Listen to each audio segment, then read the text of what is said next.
Everything I built collapsed before sunset. By nightfall, my wife was gone. By morning, my son stopped answering. By the end of the week, even my brother crossed the street to avoid me. That's how fast a lifetime can disappear. My name is Harold Bennett, 67 years old, a carpenter by trade and a fool by heart. For 40 years, I ran a small workshop at the edge of Ashland, Oregon, a place that once buzzed with saws, radios, and men who trusted me with their paychecks. I built porch swings, kitchen tables, coffins for strangers I never met. My hands had purpose. My life had rhythm.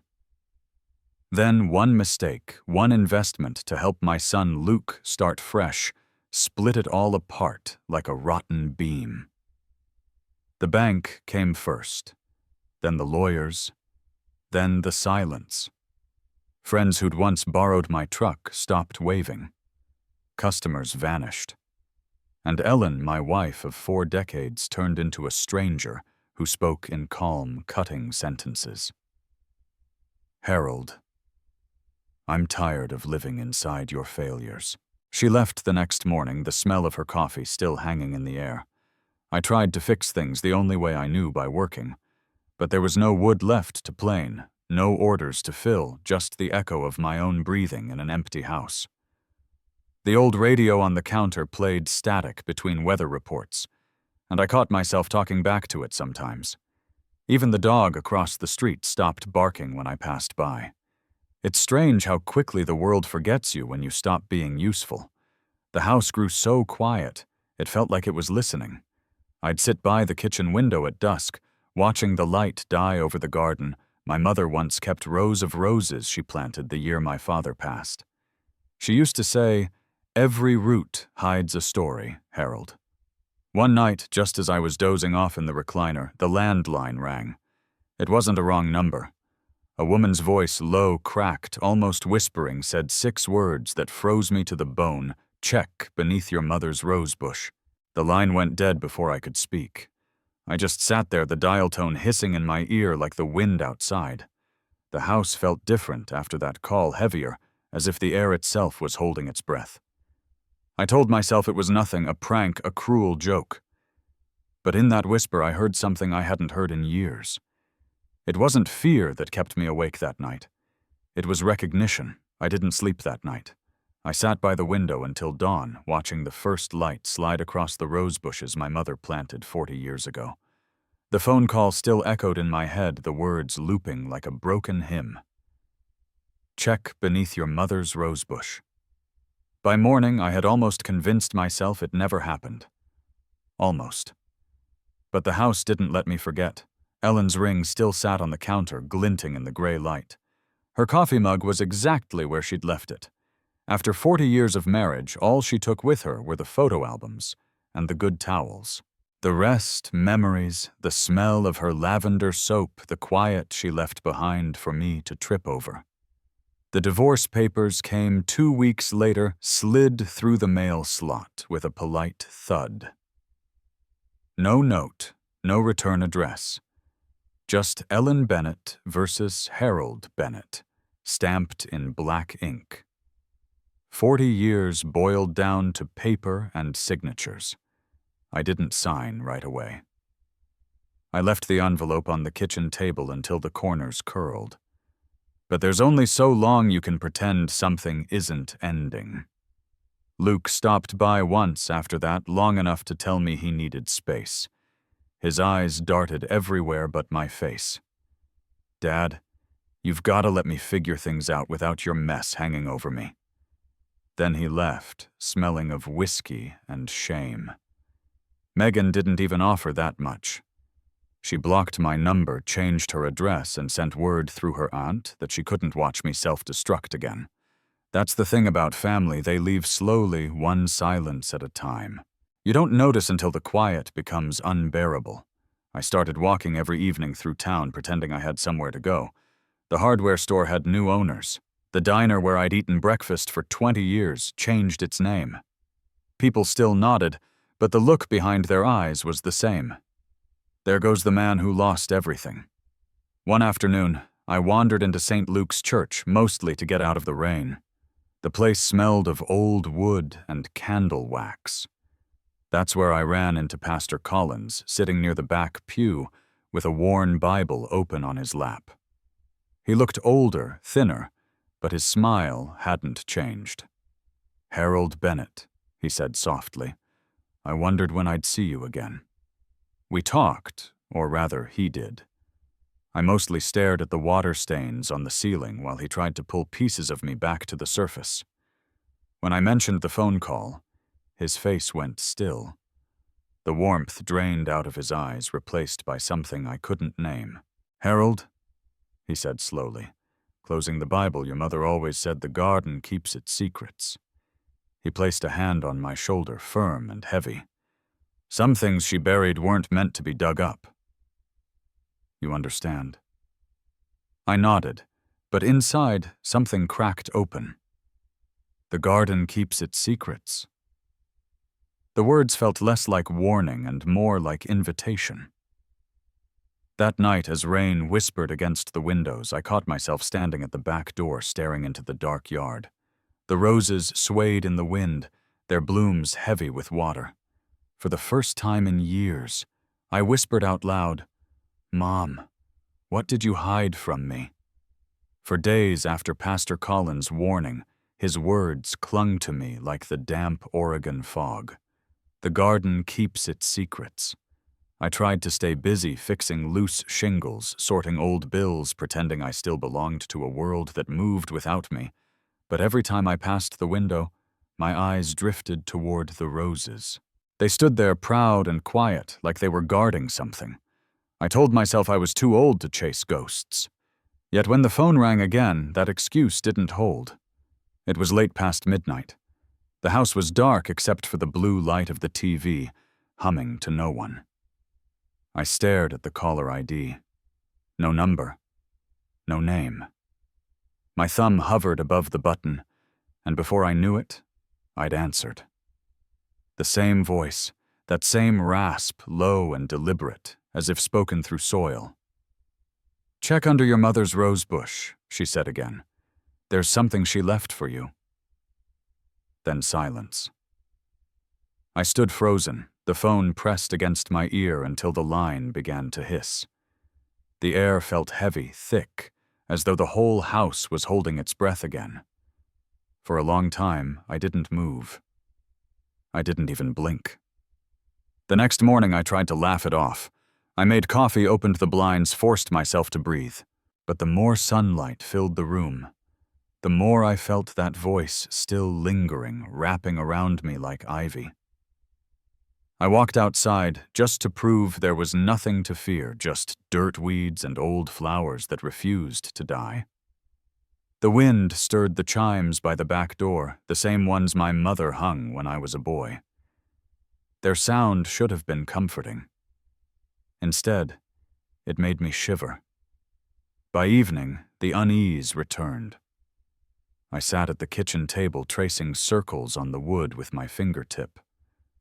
I thought of calling Pastor Collins again, but what could I say? The voice came back. He'd tell me to pray to let it go, but I couldn't. Because the voice, it knew something. The third night, it called once more. This time, I didn't hesitate. I picked up before the second ring. "Who is this?" I asked. The voice didn't answer right away. I heard breathing, slow, careful, and then the same whisper, only softer. Behind the bird bath. Then the click. My stomach dropped. Behind the bird bath. That spot right next to the patch where my mother used to sit every morning, pruning her roses and humming old hymns. Nobody else could have known that detail. Not Ellen, not Luke, not even Collins. I went out into the yard barefoot, the grass cool and slick beneath my feet. The night smelled of rain and earth. Moonlight pooled over the bird bath, glinting off the cracks in its stone rim. The roses behind it swayed gently, their petals dark as blood in the dim light. I swear, I could almost see her there, my mother bent over the soil, humming the same tune she taught me when I was 7. I whispered into the dark, "Mom, what did you leave for me?" The wind rose suddenly, shaking the chimes, scattering petals across the grass. And somewhere between the rustling leaves and my own pounding heartbeat, I thought I heard her voice again, faint, almost carried by the night air. "Dig, Harold." The night I heard my mother's voice in the wind, I didn't sleep. I sat in the kitchen until the sun rose, hands wrapped around a mug of cold coffee, staring at the backyard, as if the roses might move again. When daylight finally broke, I knew I couldn't keep this to myself anymore. I needed answers, or at least someone who wouldn't look at me like I'd lost my mind. By mid-morning, I found myself standing outside St. Luke's Church again. The doors were unlocked, same as always, and the smell of wax and rain drifted through the nave. Pastor Collins was there, arranging hymn books near the altar. He smiled when he saw me, but it faded when he noticed the look on my face. "I got another call," I said. My voice cracked more than I meant it to. Same woman. Same words. But this time she said, "Behind the bird bath." That was my mother's spot, Collins. Nobody else would know that. He went very still, his hands resting on the back of a pew. For a long moment, the only sound was the soft hum of the church heater. Then he said quietly, "Harold, your mother came to me before she passed." I frowned. "What do you mean?" "She asked me for a promise," he said. His voice trembled just slightly. "She made me swear that if you ever came asking about the garden, I would stop you." I felt my throat tighten. "Stop me from what?" "From digging," he said. "Dorothy told me some things are meant to stay buried." His words hit harder than I expected. My mother, the gentlest woman I'd ever known, asking a pastor to keep me from her own secrets. I laughed under my breath, though nothing about it was funny. "You think I'm losing it, don't you?"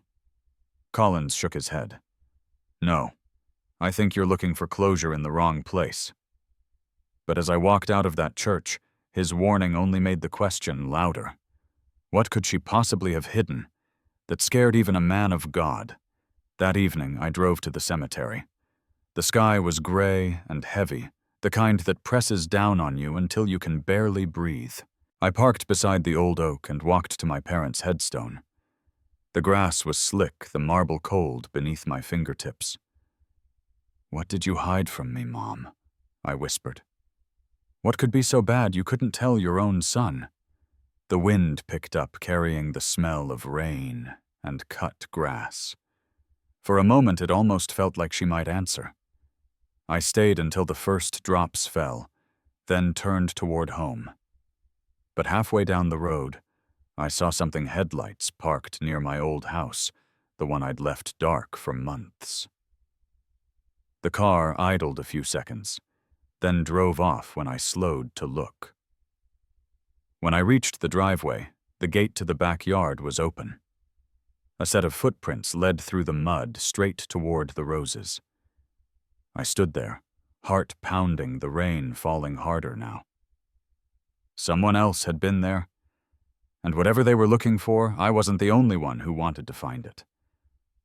The footprints in the mud haunted me for days. Every time I looked out at the rose garden, I imagined someone else standing there, breathing the same damp air, staring at the same patch of earth that had kept my mother's secret longer than I'd been alive. I started locking the doors again, though I doubted any lock could keep out what had already slipped into my head. For a while, I tried to obey Pastor Collins's warning. I kept busy with small repairs around the house, fixing a leaky faucet, oiling the hinges, pretending life still followed a schedule. But every sound at night felt amplified. The creak of the floorboards, the soft whistle of wind under the door, the far-off rumble of thunder, they all seemed to whisper the same thing, dig. By the fifth night, the storm came. The kind of rain that makes the whole world blur at the edges. I sat in the dark, staring at the garden through the window. The roses bent under the downpour, like they were bowing to something unseen. When the lightning flashed, I saw the birdbath glint just for a second, and something in me broke. I grabbed the old shovel leaning by the porch, the one my father had used to plant those same bushes half a century ago. The handle was smooth with age, the metal rusted at the edges. I didn't even bother with a coat. The rain soaked me through before I reached the first row of roses. The earth gave easily softened by weeks of rain. Each scoop sent the smell of wet soil and roots rising around me. Thunder rolled above close enough to shake the air in my chest. My hands trembled not from cold, but from something between fear and hope. I dug deeper, the shovel striking against stone and root, until suddenly, thunk. The sound was different, not the dull resistance of earth, but something solid. I dropped to my knees, scraping away the dirt with my hands, until my fingers touched metal. It was a box, small, rusted its surface, engraved faintly with initials I could barely read. DB. Dorothy Bennett. My mother's name. My breath caught. I lifted it slowly, heavy, as guilt itself, and carried it back to the porch. My heart pounded so loud I could hear it over the rain. For a moment, I just sat there, the box between my knees, mud streaking my arms, water dripping from my hair. I almost left it closed. Almost. But curiosity is its own kind of hunger. I unlatched the clasp and lifted the lid. Inside were 3 things: a bundle of letters tied with faded ribbon, a cassette tape wrapped in cloth, and a stack of old bank documents. Their ink bled from age and moisture. My hands shook as I picked up the tape. The label read in my mother's handwriting, "For Harold." I ran to the truck, shoved the tape into the old player, and turned the key in the ignition. The speakers hissed, then clicked, and then her voice. "If you're hearing this, Harold," she said, calm but weary, "then you've finally found what you shouldn't have." The rain drummed harder on the windshield, and for the first time in my life, my mother's voice didn't comfort me. It terrified me. Her voice filled the truck like smoke, soft, steady, carrying the kind of calm that comes only when a person has nothing left to hide. I sat frozen, one hand still on the ignition, the other gripping the steering wheel so hard my knuckles turned white. "If you're hearing this, Harold," she said again, "it means I didn't get the chance to tell you myself. You were always too proud to listen, and I was too afraid to speak." The tape hissed for a moment before her voice returned, lower, now trembling just slightly. "You thought your father built that workshop with his bare hands. You thought it was his sweat that kept the doors open. But it wasn't, Harold. It was mine. I felt the air leave my lungs." She went on. "When the mill fell on hard times, your father was already too sick to admit it. He borrowed money from men who didn't lend kindly. When they came knocking, I sold my mother's land in Corvallis and took a loan in my own name. The papers should be in the box. I paid every cent back, but I made your father swear never to tell you. He couldn't bear the shame." I looked down at the stack of faded bank documents, the numbers blurred by age, but still legible. She wasn't lying. Every page carried her signature, Dorothy Bennett, in neat, unshaking strokes. Her voice softened again. "I didn't do it for him, Harold. I did it for you. I wanted you to have something to inherit that wasn't debt or regret." The rain outside slowed to a whisper. I could hear my own heartbeat now. My father's face flashed in my mind, stern, quiet, unbending. The man who taught me to hold a saw steady, who believed tears were a weakness. He'd always stood like a monument too solid to question. And yet here was my mother undoing the myth I'd built around him with a few trembling sentences. There was another pause, then a breath. "There's more," she said. "You remember the summer he went to Texas? You were 14 helping me paint the fence. He said he was visiting an old army friend." That wasn't true. My stomach tightened. "He had a son there," she continued. "A boy named Thomas. He was just a baby then. I found out from a letter he left on the table the day he returned. I never told you. I buried my silence so you wouldn't hate your father." The words hit harder than the thunder ever could. I closed my eyes, feeling them burn through me. I buried my silence so you wouldn't hate your father. All those years I'd worshipped a man made of half-truths, while the woman who'd carried the weight of his failures never once asked for credit. I thought of her hands, soft cracked from years of gardening, tucking me in at night after he'd already gone to bed. I remembered how she hummed when she was sad, how she always smelled faintly of rain and soap. She'd never complained, never faltered. She'd just loved. Quietly. Completely. I sat there until the tape clicked to an end. The silence that followed wasn't empty. It was full of her. Full of the truth I'd never been strong enough to see. My father had built the walls of my life. But my mother, she had held the foundation together. I drove to St. Luke's the next morning with the metal box on the passenger seat beside me. The road shimmered with puddles from the storm, and the world felt washed clean, though I wasn't. My mother's voice still clung to me, echoing between breaths. Her confession, her mercy, her faith in a man who never deserved it. I didn't know what to do with the weight of it all, so I brought it to the only person left who might understand. The church was empty, except for Pastor Collins kneeling near the front pew. When he saw the box, he closed his Bible slowly, as if he'd been expecting it. I set it down between us, the metal still streaked with mud. "You knew," I said quietly. "Didn't you?" He sighed, the sound more prayer than breath. "Your mother asked me to keep the Garden Herald, not to guard it, but to wait. She said one day you'd come when you were ready to listen." I swallowed hard. She still believed I could change. "She never stopped," he said. "Dorothy wasn't afraid of what you'd find. She was afraid of when." The words broke something open in me. I don't remember sitting down, but suddenly I was on the pew, my face buried in my hands, crying in a way I hadn't since I was a boy. All the anger, all the years of pride, it poured out until I was hollow. Colin said nothing, just sat beside me, his hand on my shoulder, steady as stone. When I finally looked up, sunlight had slipped through the stained glass window, scattering color across the floor. For the first time, the light didn't sting my eyes. That afternoon, I drove to Luke's apartment. I hadn't seen him since he told me he needed space. He opened the door a crack, suspicion already in his face. "Dad, what are you doing here?" "I need 5 minutes," I said. "Then I'll go." He let me in reluctantly.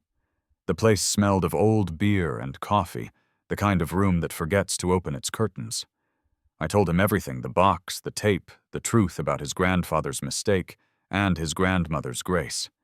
I expected him to laugh, to call it another of my obsessions, but he didn't. Instead, he sat quietly, elbows on his knees, staring at the floor. "So Grandpa wasn't the saint you made him out to be," he said. "No," I admitted. "And Grandma was stronger than both of us combined." He nodded slowly. "Guess it runs in the family, then." That small, crooked smile. God, it undid me. I reached for his shoulder, and this time he didn't pull away. We sat there a long while, two men bound by the same blood and the same forgiveness neither of us knew we needed. As I left, he said, "Maybe I'll stop by the house this weekend. Help you fix that old fence." Driving home, I caught myself smiling for the first time in months. The world outside looked softer, the air lighter. My mother's garden waited at the end of the road, wet earth glistening beneath the sun. The truth had been buried, but faith had survived. A year passed, though time felt different now, softer, somehow less like a burden and more like a companion. The house no longer echoed with emptiness. The silence had changed its shape. It no longer mocked me, it listened. Each morning I woke before the sun made a cup of coffee and stepped out to the garden that had once been my mother's sanctuary and my prison of secrets. The roses had nearly died that winter, but I brought them back one root at a time. I tilled the soil, pruned the thorns, and replanted what the storms had torn apart. It wasn't just gardening, it was confession in motion. Every swing of the shovel, every handful of dirt felt like an apology I should have spoken long ago. Sometimes Luke came by on weekends. We didn't talk much while we worked, just the scrape of tools and the sound of wind moving through the leaves. There was peace in that quiet labor, the kind that doesn't need to be named. And on Sundays, Pastor Collins would stop over after service, leaning on the fence, watching me water the roses with a smile that said, "You finally understand."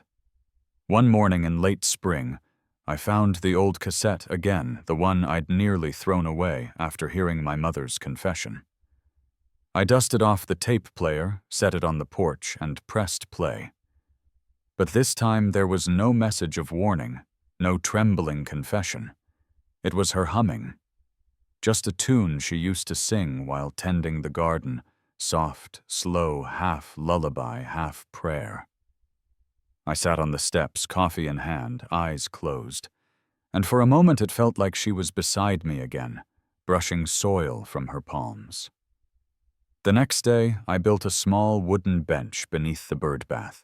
I carved into it, not perfectly, my hands aren't what they used to be, but the words came easily, for those who dig for truth, even when it hurts. I stained the wood, sealed it, and left it there as a promise not just to her, but to anyone who might one day stand where I once knelt, searching for answers beneath grief and dirt. It was early evening when Megan pulled into the driveway. I hadn't seen her in nearly 2 years. She stood by the fence, hesitant, watching me wipe the sweat from my brow. For a second, neither of us spoke. Then she smiled the same shy, uncertain smile her mother used to wear when words weren't enough. "Roses look good, Dad," she said. "They've been waiting a while," I answered. She nodded, and for the first time in forever, she stepped closer, the scent of sun-warmed flowers wrapping around us like something sacred. When she left that night, the garden glowed under the fading light, each bloom swaying gently in the breeze. I sat on the bench, pressed play on the tape again, and whispered into the dusk.